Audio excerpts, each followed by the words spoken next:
ખોટું કરજો પણ મારા દેવી પૂજકના દીકરાનું ખોટું કરતા 100 વાર વિચારજો હો ભાઈ. નગર જે દાડે અમારી જબરીને જોરાવર માતા આવી જાય તે દાડે તમારી પેઢીઓની પેઢીઓ તો નહીં પણ તમારું વંશ કાઢી નાખશે. ઈ મારી જબરીને જોરાવર માતા છે હો બા. માયાયું મેલીશ નહીં, માયાયું મેલીશ નહીં.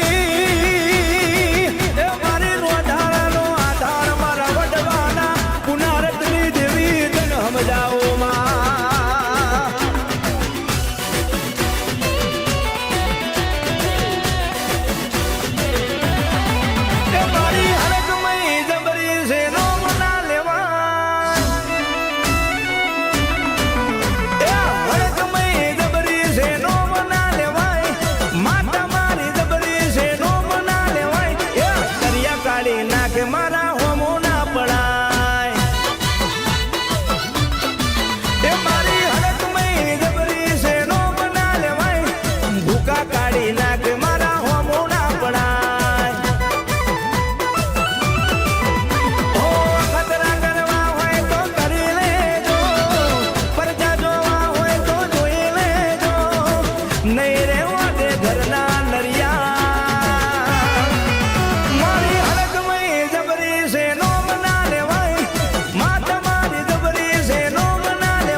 મારી માતા